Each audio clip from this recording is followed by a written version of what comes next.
Hello, this is Mike from Dimensional Walking, and today we're going to do something I always say interesting, a little more interesting, but very different somewhat.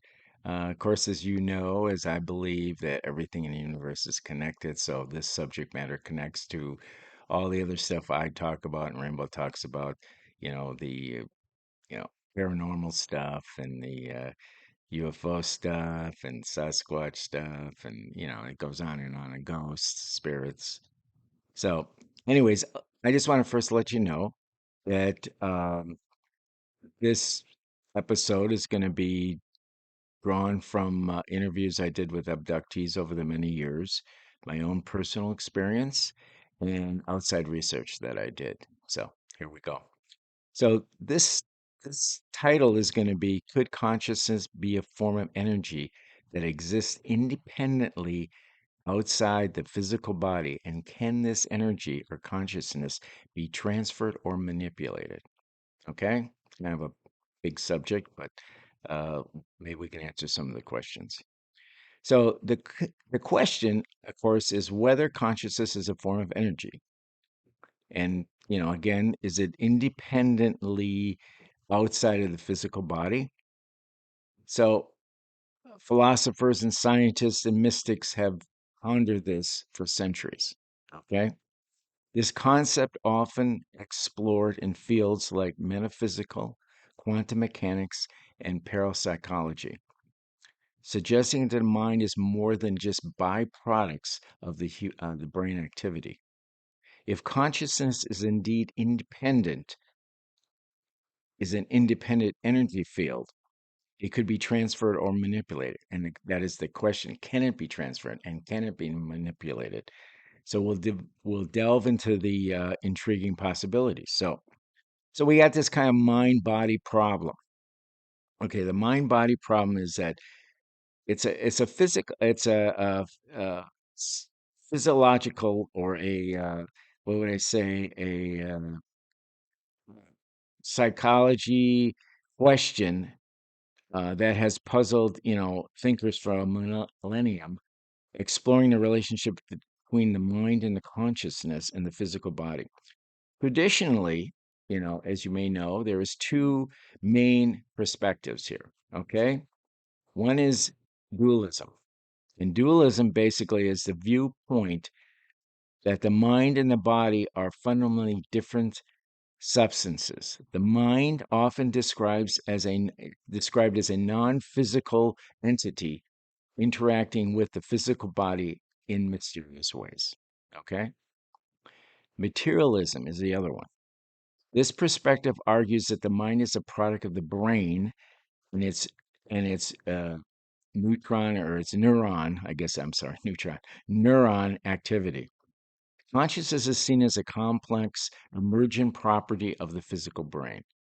Okay, so it's just coming from, it isn't independent in materialism from the physical brain. Okay, so consciousness is can be conceived, or I believe it's possible that it is an energy unto itself. So the idea that consciousness might be a form of energy that exists independently outside the physical body challenges both dualism and materialism. It suggests the third possibility, that consciousness is a fundamental aspect of the universe, akin to other forms of energy like electromagnetic energy or even gravity. Okay? If consciousness is indeed a energy field, it could potentially possess properties similar to other forms of energy. Okay? It seems to make sense. So, is it transferable? Does it have an transferability? Okay? Energy can be transferred from one system to another. This is just a general energy can be transferred from one system to another. If consciousness is an energy, it might be possible to transfer it from one body to another, perhaps through near-death experiences or paranormal phenomena. Okay? Then there's another thing here. M- uh, Manipulability. Okay? Um, the ability to manipulate. Okay? Energy can be manipulated and controlled. Okay. If consciousness is an energy, it might be possible to influence or alter it, perhaps through meditation, brain stimulation techniques, or technological interventions. Okay, good. So let's go into quantum mechanics and consciousness, because this is a really important part of it all. So, quantum mechanics, of course, is a branch of physics that deals with the behavior of matter and energy on at a microscopic level. And it has offered intriguing insights into the nature of consciousness. Some researchers have suggested quantum processes within the brain might play a critical role in consciousness, and that quantum phenomena can provide a mechanism for the existence of a non physical aspect of the mind. Okay? For example, the concept of quantum entanglement suggests that the particles can be connected in ways that transcends the uh, you know normal thought process or the normal physics. Classical physics, I guess, is the best way to put it. Some have speculated that consciousness might involve a form of quantum entanglement, allowing non-local connections and perhaps even transfer of information between minds. Okay, pretty profound stuff, right? So, what are the evidence here, and what are the maybe some anecdotal evidence here?